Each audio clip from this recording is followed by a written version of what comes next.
Good morning, students. நம்ம வந்து பார்த்தீங்கன்னா, இப்போ யூனிட் 4ல theory of bending, simple bending. அதில் கொஞ்சம் கணக்கு வரைக்கும் நேற்று பழைய வீடியோவில் பார்த்துருப்பீங்க. இது வந்து the continuation with theory of simple bending. அதில் அடுத்த கொஷின்ஸை பார்ப்போம். A wooden beam of rectangular section, ஒரு wood beam rectangular section. இப்போ என்னது ரெக்டாங்குலர் வரைஞ்சிக்கணும். 100 into 200. முதல்ல என்ன வச்சுருக்கோம், ஃபஸ்ட்டு கொடுத்துருக்கிறது எக்ஸ் ஆக்சிஸில் எடுத்துக்கோங்க, செகண்ட் கொடுக்குற டைமென்ஷனை ஒய் ஆக்சிஸில் எடுத்துக்கோங்க. இது simply supported over a span of 6 metre. இந்த பீம் இது cross section of the beam. இது எப்படி இருக்குது, இந்த மாதிரி சிம்பிளி சப்போர்ட்டட் பீம் மாதிரி இருக்குது. அதோட லென்த்து, இதோட இங்கே இருக்கிற கிராஸ் செக்ஷன் தான் இங்கே பெருசாக காமிச்சிருக்கும். இது வந்து இது மாதிரி சிம்பிளி சப்போர்ட்டடாக இருக்குது. அதோட length 6 metre. Determine the uniformly distributed load UDL if it may carry. இதில் எவ்வளோ யூடிஎல் இருக்கும், லோடை கொடுக்கல, இந்த லோடை கொடுக்கல, யூடிஎல்னு கொடுத்துருக்காங்க, அது எவ்வளோன்னு கேட்குறாங்க. If the bending stress is not to exceed 7.5 newton per mm square. Bending stress வந்து 7.5 நியூட்டன் பர் எம்எம் ஸ்கொயரை விட அதிகமாக இல்லாமல், அப்படின்னா F is equal to 7.5 newton per mm square. Estimate the concentrated load it may carry at the centre of the beam. ஓகேவா? இப்போ யூடிஎல்லாக இருந்துச்சுன்னா அது எவ்வளோ, இல்லை இந்த யூடிஎலுக்கு பதில் ஒரு பாயிண்ட் லோடாக இருந்துச்சுன்னா அந்த பாயிண்ட் லோடு எவ்வளோ, அது இப்போ தான் இது கான்சன்ட்ரேட்டட் லோட். அப்படின்னு அர்த்தம் பாயிண்ட் லோட். பாயிண்ட் லோடாக இருந்துச்சுன்னா அந்த வேல்யூ எவ்வளோ, யூடிஎல்லாக இருந்துச்சுன்னா அதோட வேல்யூ எவ்வளோ. ரெண்டுத்துக்கும் ஒரே ஸ்ட்ரெஸ் வேல்யூ கொடுத்துட்டாங்க. இப்போ கொடுத்துருக்கிறது என்னது, ஸ்ட்ரெஸ் கொடுத்துருக்காங்க, இதோட கிராஸ் செக்ஷன் டைமென்ஷன் கொடுத்துருக்காங்க, லென்த்து கொடுத்துருக்குறாங்க. இந்த மாதிரி beam UDL simply supported with யூடிஎல்னா அதோட டபிள்யூ எவ்வளோ, லோடு எவ்வளோ, இல்லைனா அது சிம்பிளி சப்போர்ட்டட் ஒரே ஒரு பாயிண்ட் லோடு கான்சன்ட்ரேட்டட் லோடாக இருந்தால் அதோட டபிள்யூ எவ்வளோ. இந்த ரெண்டுத்தையும் நம்ம கண்டுபிடிக்கணும். ஓகேவா? அதுதான் இந்த படத்தை போட்டிருக்கோம். இது ரெண்டுத்துல இருக்க இது கண்டுபிடிக்கணும், டபிள்யூவை கண்டுபிடிக்கணும். இப்போ யூடிஎல் இருக்கும்போது ஸ்மால் டபிள்யூ பர் மீட்டர்னு வச்சுப்போம், இதை கேபிட்டல் டபிள்யூன்னு வச்சுப்போம். These are the notations. இது ஆல்ரெடி நம்ம shear force and bending moment டயக்ராம்ல படிச்சிருப்போம். ஓகே, நமக்கு என்ன தெரியும், இந்த பீமோட moment formula maximum bending moment is equal to WL square by 8. அது மாதிரி அந்த பீமுக்கு பெண்டிங் ஃபார்முலா WL/4. எதுக்கு, பாயிண்ட் லோடு வந்ததுன்னா WL/4, யூடிஎல் வந்துச்சுன்னா maximum bending moment M is equal to WL square by 8. WL square by 8. ஓகேவா? இப்போ கணக்கு ஆரம்பிப்போம். நமக்கு என்ன வேணும், பெண்டிங்கில் bending equation M/A is equal to F/Y is equal to E/R. இங்கே E/R இல்லை, அதனால விட்டுட்டோம். இதில் எம்மோட ஃபார்முலா எழுதியாச்சு. WL square by 8 simply supported beam with UDL. யூடிஎல்னா ஸ்மால் டபிள்யூ பர் மீட்டர், அந்த லோடுக்கு பேர் ஸ்மால் டபிள்யூ பர் மீட்டர். இது எம்மை எழுதியாச்சு. எம்முக்கு ஃபார்முலா எழுதிட்டோம். ஐ கண்டுபிடிக்கிறதுக்கு என்ன பண்ணணும், ஐக்கு என்ன ஃபார்முலா, இங்கே ரெக்டாங்குலர் கிராஸ் செக்ஷன் கொடுத்துருக்காங்க. கிராஸ் செக்ஷன் ரெக்டாங்கிள்னா BD3/12, சர்க்கிள்னா π/64 D⁴. இது ரெண்டு தான் நம்ம கணக்கில் பார்க்குறோம். BD3/12, BD3 divided by 12 போட்டிங்கன்னா you will get the answer. இதெல்லாம் பழைய கணக்கில் எப்படி கால்குலேட்டர் யூஸ் பண்ணுறோன்னு சொல்லி கொடுத்துருக்கேன். மொமெண்ட் ஆஃப் இனர்ஷியா பார்த்துட்டு வந்தீங்கன்னா அதில் உங்களுக்கு இது கால்குலேட்டர் எப்படி 3 அடிக்கிறது இதெல்லாம் சொல்லியிருக்கேன். அடுத்தது Y இஸ் ஈக்குவல் டு, ஒய்ன்றது மேக்ஸிமம் ஒய், இது சென்டர் பாயிண்ட்லேருந்து எவ்வளோ டாப் மோஸ்ட்டில் இருக்கோ அது வரைக்கும் ஒய். என்னது, இதில் பாதி 200ல் பாதி 100. இதோட வேல்யூ எவ்வளோ இருக்கும், 100. அதனால் 100ன்னு எழுதிட்டோம். இதில் ஒய் கண்டுபிடிச்சிட்டோம், ஐ கண்டுபிடிச்சிட்டோம், எஃப் கணக்கில் கொடுத்துருக்காங்க 7.5 நியூட்டன் பர் எம்எம் ஸ்கொயர். எம்முக்கு ஃபார்முலா தெரியும், இதில் எம்மை கண்டுபிடிச்சிடலாம். இதில் எல்லாம் சப்ஸ்டியூட் பண்ணால் என்ன கிடச்சிடலாம், ஐஇ எஃப் ஒய்இ எல்லாம் சப்ஸ்டியூட் பண்ணோம்னா என்ன கிடச்சிரும், எம்மு கண்டுபிடிச்சிடலாம். ஓகேவா? நமக்கு என்ன தெரியும், எம்முக்கு ஃபார்முலா WL ஸ்கொயர் பை 8. இப்போ இந்த எம் இது கூட ஈக்குவேட் பண்ணணும், WL ஸ்கொயர் பை 8. எல்லாத்தையும் போடும்போது மில்லிமீட்டர் தான் போடணும். ஓகேவா? மில்லிமீட்டர் 6 மீட்டர்னு இருக்குது. அப்போ என்ன பண்ணணும், அது 6 × 1000 6000 மில்லிமீட்டர். மில்லிமீட்டரில் தான் போடணும். போட்டோம்னா WL ஸ்கொயர் பை 8 போட்டால் நமக்கு என்ன கிடச்சிரும், இதில் சப்ஸ்டியூட் பண்ணிங்கன்னா இதில் எது தெரியாது இருக்குது, W மட்டும்தான் தெரியாது, W கிடச்சிடும். டபிள்யூட வேல்யூ 1.11 நியூட்டன் பர் எம்எம்னு நமக்கு ஆன்சர் வரும். இது கிலோநியூட்டன் பர் மீட்டராக நீ மாற்றுறதுனா மாற்றிக்கலாம். நியூட்டனை கிலோநியூட்டனாக மாற்றினா என்ன பண்ணணும்? 1000ஆல் டிவைட் பண்ணணும். ஓகேவா? எம்எம் மில்லிமீட்டராக என்ன மாற்றினா என்ன பண்ணணும்? 1000ஆல் பெருக்கணும். ஓகேவா? இப்போ ஆன்சர் என்ன வரும்? இது 1000ஆல் பெருக்கணும் என்ன வரும்? பர் மீட்டருக்கு வந்துடும். கிலோமீட்டர் மாற்றும் போது என்ன பண்ணணும்? 1000ஆல் டிவைட் பண்ணணும். அப்போ ஆன்சர் வந்து இங்கே இது வந்து விட்டுடணும். 1.11 நியூட்டன் பர் மீட்டர்னு இருக்கும். ஓகேவா? Newton per metre. இல்லை நீ கண்டுபிடிக்கிற ஆன்சர் அப்படியே கிலோ நியூட்டன் பர் மீட்டர்னு எழுதிக்கலாம். What next?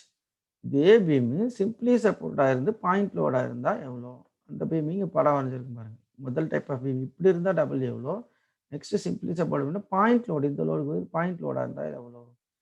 இதுக்கு இப்போ என்ன தெரியும் நமக்கு ஃபார்முலா? இந்த மாதிரி பீமுக்கு M is equal to WL/4, maximum bending moment is equal to WL/4. அப்போ என்ன பண்ணணும்? அதே பெண்டிங் மூமெண்ட் தான் கண்டுபிடிச்சிட்டேன். ஏற்கனவே கண்டுபிடிச்ச மூமெண்ட் மாறாது. ஏன்னா M, I, Y எதுவுமே மாற போகிறது இல்லை. அப்போ M மாறாது. அந்த M எது கூட ஈக்குவேட் பண்ணணும்? WL/4 கூட ஈக்குவேட் பண்ணணும். M is equal to WL/4. இதுலேருந்து டபுள்யூ கண்டுபிடிச்சிங்கன்னா ஒரு வேல்யூ வரும். ஆன்சர் நியூட்டனில் தான் வரும். இதில் மில்லிமீட்டர்லாம் வராது. ஆன்சர் நியூட்டனில் தான் வரும். கிலோ நியூட்டனை மாற்றணும் என்ன பண்ணணும்? 1000ஆல் டிவைட் பண்ணணும். 1000ஆல் டிவைட் பண்ணால் 1, 2, 3 தள்ளி புள்ளி இருக்கும். இங்கே வச்சு 3.3 kilo Newton. Okay, next question. Compare the weights of two beams of same material, equal length, one being circular solid section, other being hollow circular section. ரெண்டு பீமை கம்பேர் பண்ண சொல்றாங்க. இந்த மாதிரி கணக்கு நம்ம ஷாஃப்ட்ல கூட படிச்சிருக்கோம். இவர் பீம்லேயே ரெண்டு பீமை கம்பேர் பண்ண சொல்றாங்க. ரெண்டுமே என்னது? Compare the weights of two beams. வெயிட்டை வந்து கம்பேர் பண்ண சொல்றாங்க. ஓகேவா? ரெண்டும் ஒரே மெட்டீரியல், ஒரே லென்த்து. ஒன்று வந்து circular solid section, other being hollow circular. ஒன்று வந்து சாலிடாக இருக்குது, ஒன்று வந்து ஹாலோவாக இருக்குது. அவ்வளோதான். சாலிட்னா ஃபுல்லாக மெட்டல் இருக்கும், ஹாலோன்னா நடுவில் கேப் இருக்கும், ஓட்ட தெரியும். The internal diameter is 7/8 of the external diameter. ஓகேவா? சாலிட்னா ஃபுல்லாக மெட்டல் இருக்கும், ஹாலோன்னா நடுவில் உள்ள பைப் மாதிரி கேப் இருக்கும், ஓட்டை இருக்கும். ஓகேவா? இதான் வாட்டர் பைப்பில் இதெல்லாம் தண்ணி போகும். இந்த மாதிரி இருக்குது. இதில் என்ன டைமென்ஷன் இன்னொன்று கொடுத்துருக்காங்க. Internal diameter is 7/8 external diameter. இந்த இடத்துல internal diameter is equal to external diameter மாதிரி 7/8 இருக்கு. 7/8 எக்ஸ்டர்னல் டயமீட்டர். இப்போ கம்பேர் த ஃப்ளெக்சுரல் ஸ்ட்ரென்த். இந்த கம்பேர் நம்ம எதை கம்பேர் பண்ணணும்? அங்கேயும் Z1 தான் கம்பேர் பண்ணணும். கம்பேர்னு சொல்லும்போது நம்ம அதோட ஃப்ளெக்சுரல் ஸ்ட்ரென்த்தை கம்பேர் பண்ணுறோம். That is Z1. Z1 என்ன? அதுக்கு பேர் செக்ஷன் மாடுலஸ். செக்ஷன் மாடுலஸை கம்பேர் பண்ண போகிறோம். ஓகேவா? இப்போ weight of the solid section by weight of the hollow section. இவங்க இங்கே வெயிட் தான் கம்பேர் பண்ண சொல்லியிருக்காங்க. Weight of the hollow section divided by weight of the hollow. ஓகேவா? வெயிட்டுக்கு என்ன formula? mg. W is equal to mg. இதில் g அடிச்சிடலாம். m என்னன்னு எழுதலாம்? Rho into V. Rho into V. Rho into V எப்படி எழுதலாம்? Area into length. Area into length. m is equal to rho into V. V வந்து area into length. ஓகேவா? Rho into area into length volume. Rho V into ரோவினா mass, mass into G. இப்போ அடிக்க வேண்டியதெல்லாம் அடிச்சுட்டா நமக்கு area தான் கிடைக்கும். முன்னாடி கணக்கில் இப்படி தான் படித்தோம். ஏரியா மட்டும்தான் கடைசியாக கிடைக்கும். Area of solid section, area of hollow section. சாலிடுக்கு ஏரியா என்ன ஃபார்முலா? இங்கே சர்க்குலராக இருக்குது, π/4 d². ஹாலோக்கு என்ன ஃபார்முலா? π/4 d0² minus di². ஓகேவா? அப்போ π/4லாம் அடிச்சிடலாம். அப்போ நமக்கு என்ன இருக்குது? d² divided by d0² minus diக்கு பதில் என்னன்னு எழுதலாம்? ஒரு ரிலேஷன் கொடுத்துருக்காங்க. di is equal to 7/8 d0. 7/8 d0. 7/8 d0 போட்டு ஸ்கொயர் பண்ணுங்க. இதை கால்குலேட்டரில் டைப் பண்ணுங்க. You will get this answer. ஓகேவா? இப்போ என்ன கிடைக்கும்? இங்கே ஒரு d0 இருக்கும். d0 வெளியே எடுத்துட்டோம்னா இங்கே இந்த ஆன்சர் வந்துடும். இப்போ இதில் என்ன இருக்குது? d0² by d² இருக்குது. அதை அப்படியே நிறுத்திக்கோங்க. d² மேலே இருக்குது, கீழே d0² இருக்குது. இப்போ நம்ம என்ன பண்ணணும் கம்பேர் பண்ணும்போது இப்போ தான் அந்த இசட்டுக்கு வரும். Compare the flexural strength Z1 equal to Z2 அப்படின்னு வச்சுக்கணும். Z1 பை Z2 கண்டுபிடிக்க போகிறோம். ஓகேவா? நம்ம என்ன கொடுத்துருக்காங்க, compare the weights of two beams of same material equal length having circular section other beam all section diameter. நம்ம Z1 இஸ் ஈக்குவல் டு Z2ன்னு எடுத்து இதுலேருந்து ஒரு டேட்டாவை கண்டுபிடிக்க போகிறோம். இசட்டுக்கு என்ன formula, section modulus equal to I by Y. I1 Y1 I2 Y2. I1 என்னது சாலிட் செக்ஷன், அதோட I என்னது pi by 64 D power 4.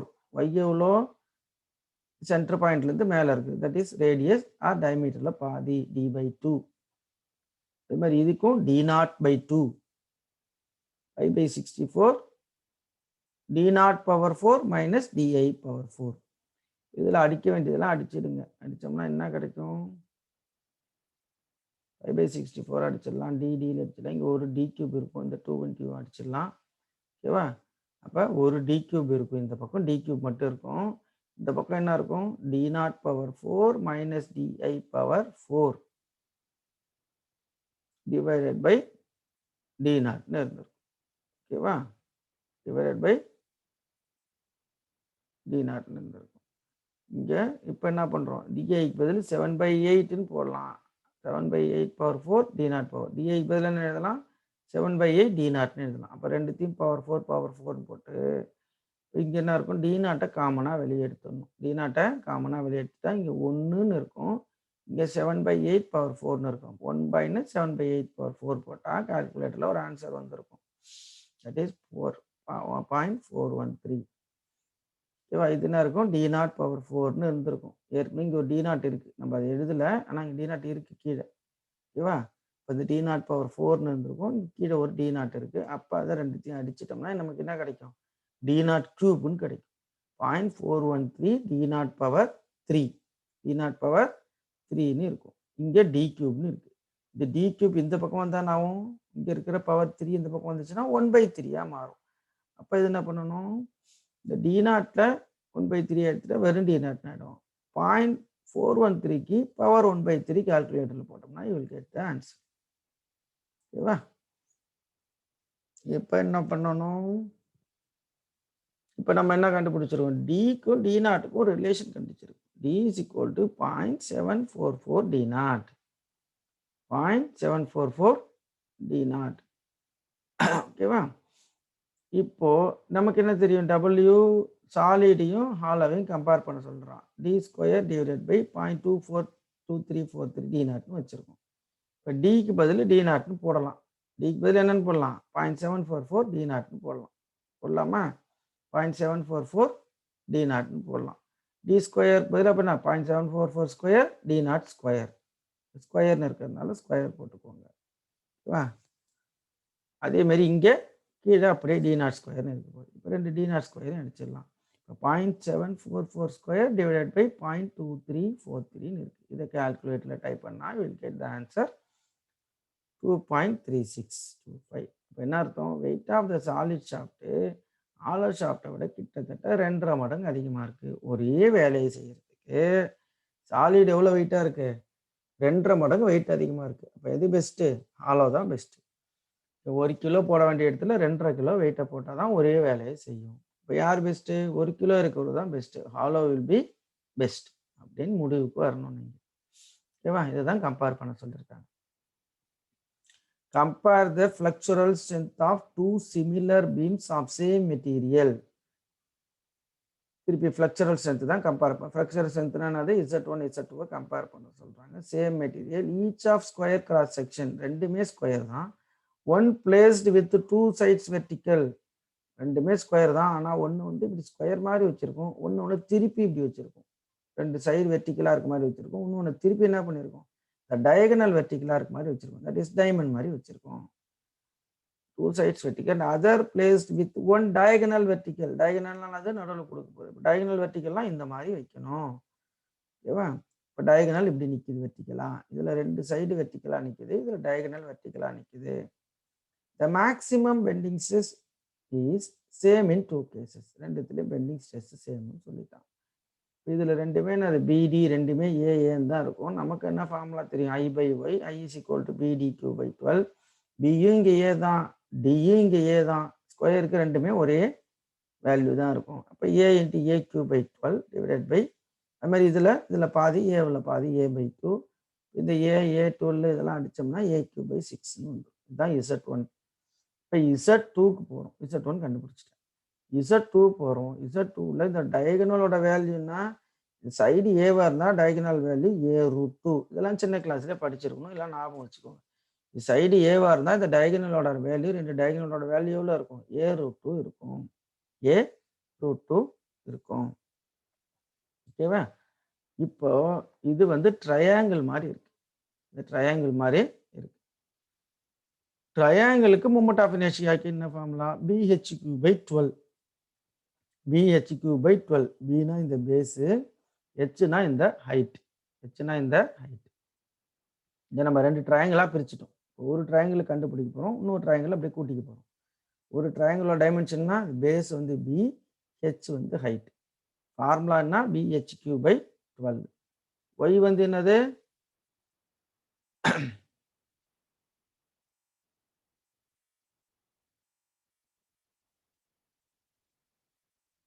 Y வந்து இந்த நியூட்ரல் ஆக்சிஸ்ல இருந்து இது எவ்வளோ தூரம்? அப்போ இது மொத்தமாக A√2. அப்போ A√2ல பாதி. A√2ல பாதி. ஓகேவா? A√2ல பாதி. இப்போ என்ன பண்ணுறோம்? BHQ. பி வந்து எவ்வளோ? பின்றது பேஸ், இதோட லென்த்து A√2.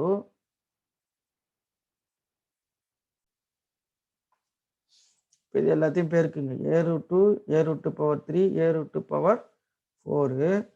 2⁴ இருக்கும். 2⁴ என்னது? 8. 8 இங்கே மேலே 2 இருக்குது. இப்போ அடிச்சுட்டு என்ன வந்துடும்? இந்த 2 அடிச்சிடலாம். இப்போ 4ன்னு இருக்கும். 4 இந்த 12 பேருக்குன்னா 48. 12 48. இப்போ இது எல்லாத்தையும் பெருக்கியாச்சு. அப்புறம் கீழே என்ன இருக்குது? A√2/2 இருக்குது. இது மேலே வந்து நம்ம 2/A√2 மாறும். இப்போ இதை அடிச்சிட்டோம்னா என்ன ஆகும்? 24 வந்துடும். இதில் ஒரு A√2 இங்கே அடிச்சிடலாம். மிச்சம் எவ்வளோ இருக்குங்க? 3 பவர் 3ல் 1 போயிட்டால் பவர் 4ல் 1 போயிட்டு பவர் 3 இருக்கும். அதை நான் எப்படி எழுதுறேன்? A√2 A√2ன்னு எழுதிக்கலாம். 3 தனியாக பிரித்து எழுதிக்கிறேன். பிரித்து எழுதிட்டு இப்போ அடிக்க போகிறோம். கீழே 24ன்னு இருக்குது. இதெல்லாம் அடிச்சு இங்கே எவ்வளோ வந்துடுது? ஆன்சர் 24ன்னு இருக்குது. இப்போ √2 × √2 என்ன? 2. 2 √2 பெருக்குனா என்ன வந்துடும்? ரூட்டு கேன்சல் ஆகிடும். √2 ஸ்கொயர்னா நான் ரூட்டு கேன்சல் ஆகிடும். அப்போ 2ன்னு வரும். அதில் ஒரு 2 அடிச்சிடுறோம். 12. 24ல் 2ஆல் அடித்தா 12. இப்போ இங்கே ஏ இருக்குது, A√2 இருக்குது. ஏ 3 ஏ பெருக்குனா A³ இங்கே √2 இருக்குது, இங்கே 12 இருக்குது. ஓகேவா? ஸோ இவ்வளோதான் ஆன்சர். இப்போ Z1 டிவைட் பண்ணு. Z1 எவ்வளோ? A³/6. Z2 எவ்வளோ? A³ √2 divided by 12. இது மேலே வந்துடும், 12 மேலே வந்துடும். இந்த A³ √2 கீழே வந்துடும். ஓகேவா? இப்போ A³ அடிச்சிடலாம். 12ல் 6 ஒரு 1 6, 2 6 12. இப்போ கீழே என்ன இருக்குது? மேலே 2 இருக்குது, கீழே √2 இருக்குது. 2 எப்படி எழுதலாம்? ஏற்கனவே சொன்ன மாதிரி √2 × √2 தான் 2. இப்போ பிரித்து எழுதணும். ஒரு √2 அடிச்சிடலாம். கடைசி ஆன்சர் என்ன வந்திருக்கு? √2. ஓகேவா? Z1 = √2 × Z2. இப்போ எது ஸ்ட்ரென்த்தாக இருக்குது? Z1 தான் ஸ்ட்ரென்த்தாக இருக்குது. Z1 தான் ஸ்ட்ரென்த்தாக இருக்குது. ஓகேவா? அதனால தான் ரெக்டாங்கிளை இப்படி வைக்கக்கூடாது. எப்படி Z1 வந்து √2னா 1.414 டைம்ஸ் ஸ்ட்ராங்கர் தான் Z2. Z2 விட Z1 வந்து எத்தனை மடங்கு? கிட்டத்தட்ட 1.5 மடங்கு ஸ்ட்ராங்கு. இப்போ எது ஸ்ட்ராங்கு? Z1 வந்து ஸ்ட்ராங், 1.5 மடங்கு அதிகம். இந்த மாதிரி வைக்கிறத விட இந்த மாதிரி வச்சா 1.5 மடங்கு அந்த பீமே ஸ்ட்ராங்காக இருக்கும். அதனால தான் இந்த மாதிரி வைக்கக்கூடாது. ஓகேவா? The last problem. Okay.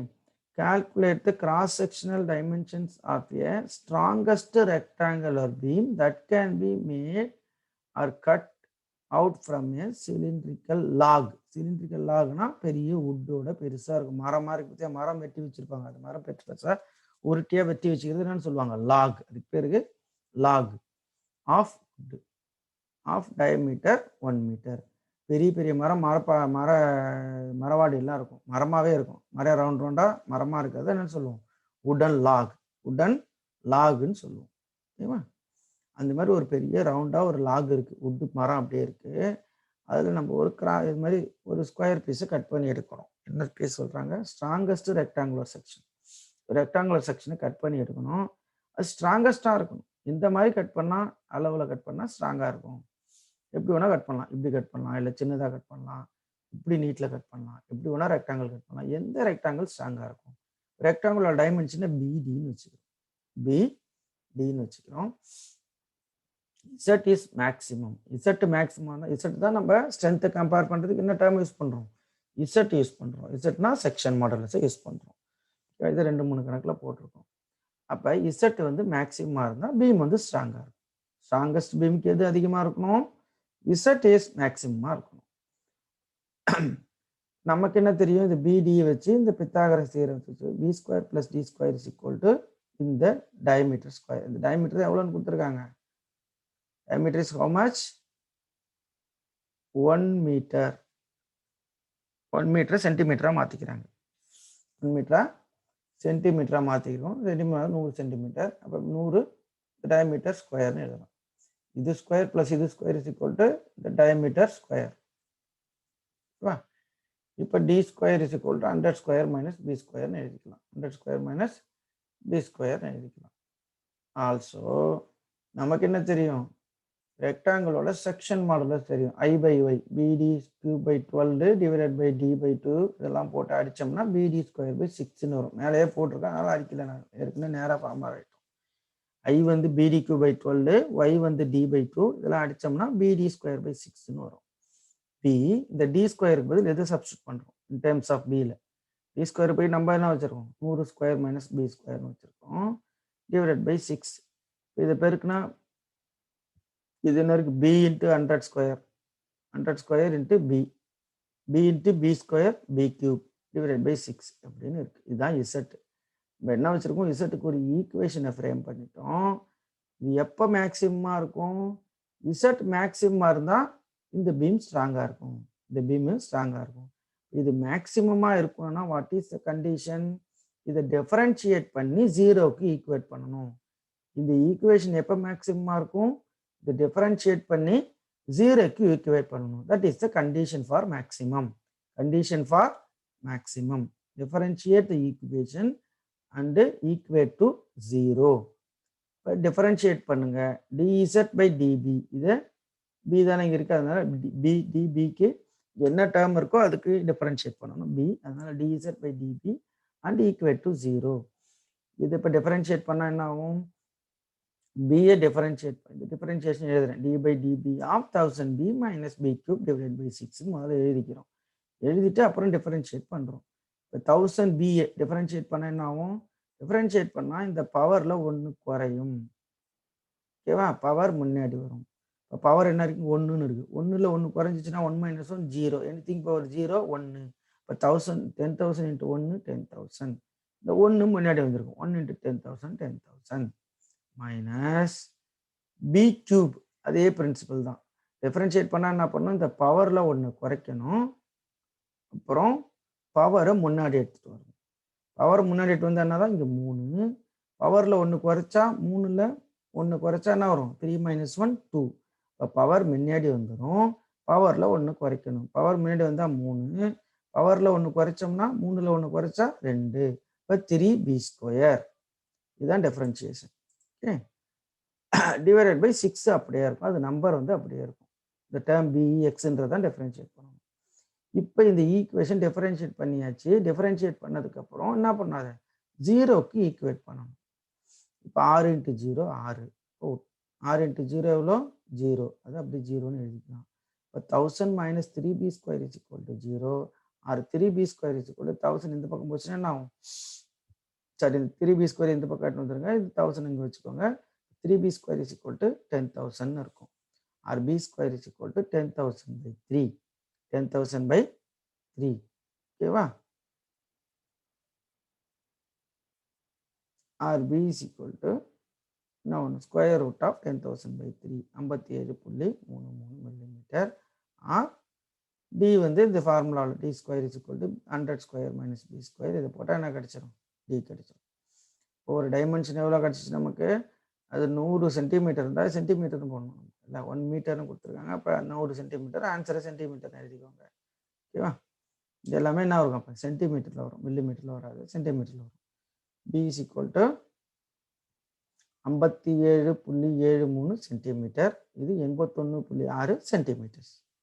இது 100 100 சென்டிமீட்டர் டயமீட்டரில் இருந்துச்சுன்னா இது எவ்வளோ ஸ்ட்ராங்காக இருக்கும்னா, பி வந்து 57.7லையும் டி வந்து 81.6லையும் கட் பண்ணால் அந்த பீம் வந்து ஸ்ட்ராங்காக இருக்கும். இது 57.7, இது 81.6. இதில் கட் பண்ணால் அந்த பீம் என்னவா இருக்கும்? ஸ்ட்ராங்காக இருக்கும். That is the strongest beam அப்படின்னு கண்டுபிடிக்கும். ஓகே, டாபிக் முடிஞ்சு. ஒரு சின்ன சின்ன கரெக்ஷன்ஸ்லாம் சொல்லியிருக்கேன், அதை எழுதிக்கோங்க. இந்த இடத்துல சென்டிமீட்டர்னு வரணும். அப்புறம் மேலே ஏதோ ஒரு சில கரெக்ஷன்லாம் சொன்னோம், அதெல்லாம் எழுதிக்கோங்க. டவுட் இருந்தால் கேளுங்க. சி